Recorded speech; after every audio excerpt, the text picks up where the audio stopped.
le dossier du Lyon-Turin, la ville de Grenoble porte plainte contre X pour détournement de fonds publics et prise illégale d'intérêt. Un recours a aussi été déposé au Conseil d'État. Guillaume Montjuret, une étoile au Michelin et des étoiles plein les yeux. Installé depuis décembre 2015 à Corançon en Vercors, ce chef sublime les produits locaux avec audace et simplicité. Et puis le GF38 compte désormais dans ses rangs un footballeur belge. Juste avant le coup d'envoi entre la France et la Belgique, Ryan Sanusi nous donne son pronostic pour cette demi-finale de Coupe du Monde. Bonsoir à tous, bienvenue dans ce JT du mardi 10 juillet 2018. L'essentiel de l'actualité du Grand Grenoble en moins de 10 minutes, c'est toutes les heures à partir de 18h. Le Lyon-Turin, un sujet dont on entend parler depuis 30 ans pour désengorger les Alpes des camions. Les travaux ont débuté il y a 4 ans, mais les détracteurs ne baissent pas les bras. La ville de Grenoble est membre de la Société du tunnel routier du Fréjus et contrairement à la municipalité précédente, l'équipe d'Éric Piolle n'a jamais caché son désaccord pour ce projet pharaonique. Prévu à 8,5 milliards d'euros, il devrait dépasser les 10 milliards, voire beaucoup plus. De quoi se tourner vers la justice. On a découvert à la ville de Grenoble à travers ce système mis en place entre la Société du tunnel routier du Fréjus déficitaire, la Société des autoroutes du Mont-Blanc bénéficiaire, c'est que de l'argent passe par un fonds pour l'intermodalité dans les Alpes sans servir du tout à l'intermodalité puisqu'il ne sert qu'à couvrir le déficit de la Société du tunnel routier du Fréjus à hauteur de 20 millions d'euros par an, une convention signée en 2012 qui est valable. Grâce à l'action judiciaire que nous avons menée, nous avons pu la prendre jusqu'en 2050, donc 38 ans.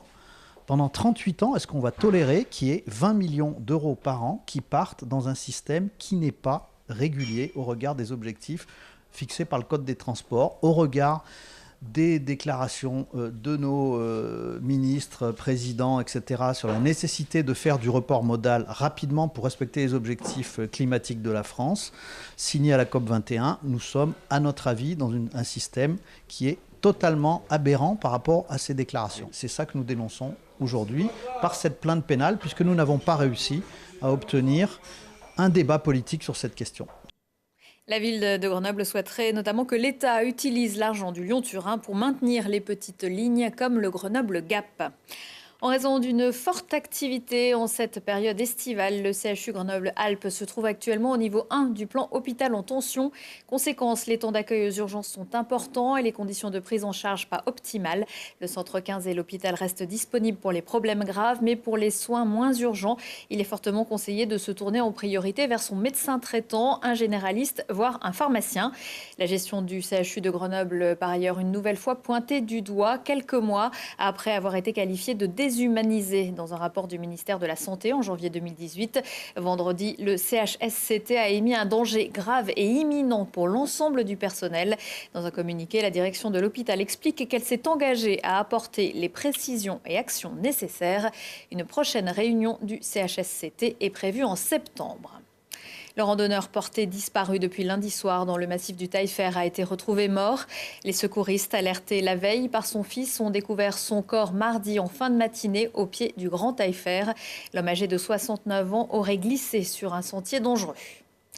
Le Vercors Music Festival s'achève ce mardi soir, mais les tentations ne manquent pas sur le plateau.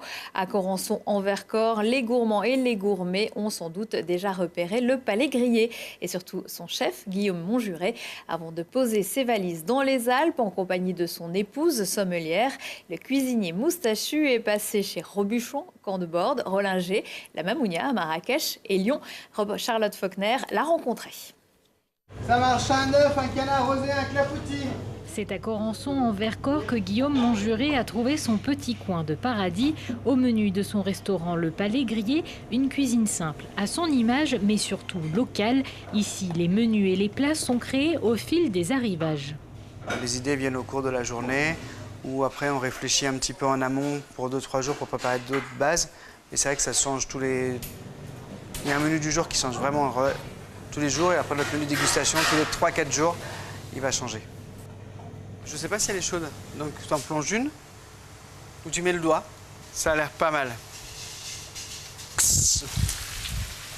Avec sa brigade, le chef est patient, mais surtout très pédagogue, le tout dans une ambiance décontractée. C'est pas toujours comme ça. Mais non, on essaye que ça soit comme ça quand même. C'est quand même, on passe beaucoup d'heures tous ensemble. Donc après, c'est mieux que ce soit dans une bonne atmosphère. Et puis après, les chefs de ma génération, je pense qu'ils ont compris que ça faisait pas avancer les choses plus vite quand on s'énervait ou quand on criait dans une cuisine. Ça changeait pas grand-chose, quoi. C'est à 2 pas du restaurant que Guillaume Monjuré vient chercher l'inspiration. Tous les jours, il part à la recherche d'herbes et de plantes pour agrémenter ses plats. Il y a des régions où il y a des grosses identités culinaires, avec beaucoup de plats typiques de régions. Le Vercors, il n'y a pas beaucoup de choses à part la volaille aux écrevisses, le gratin de finois.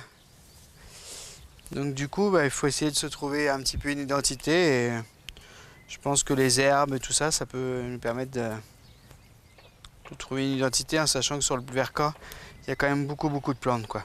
Le chef a pu montrer que la simplicité pouvait porter ses fruits. Après 3 ans dans ses cuisines, Guillaume Monjuré séduit le guide Michelin. Au début, on croyait que c'était une blague en fait, au téléphone, parce que je croyais que c'était un copain qui me faisait une blague. Mais voilà, ça nous fait très plaisir. Moi, on a travaillé longtemps dans les étoilés avec Christelle.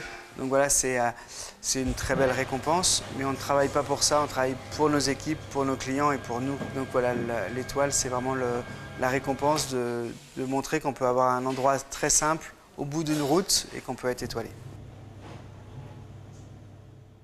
Le Palais Grillé a également séduit le guide Goemio qui lui a attribué un 16,5 sur 20. Du plat pays au décor des 4 massifs. Originaire de Belgique, Ryan Sanusi est l'un des nouveaux joueurs à intégrer le GF38 de Ligue 2.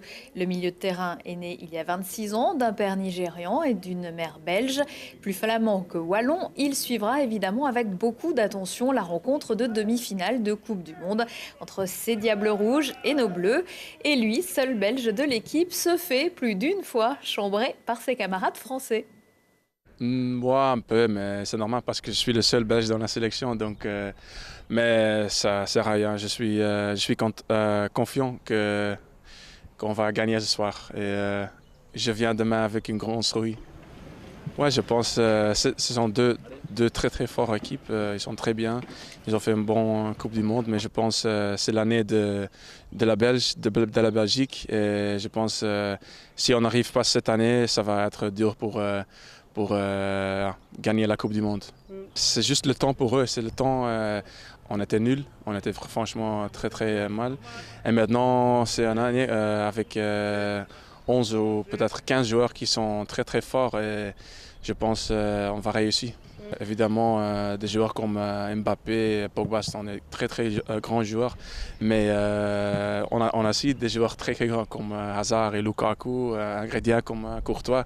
Contre Giroud, ça va être compagnie, donc ça va être un grand duel, je pense. J'espère que le meilleur va gagner. Alors je dis 0-3 pour la Belgique.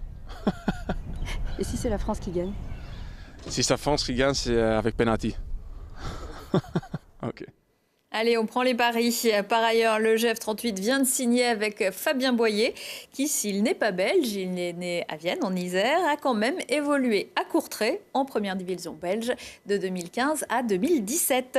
À 19h15, 20h15 et 23h15, si on parlait, émission best-of aujourd'hui avec l'intervention d'un ancien champion de ski, un nouveau système d'écoute par conduction osseuse et un record du monde très spectaculaire en parachute.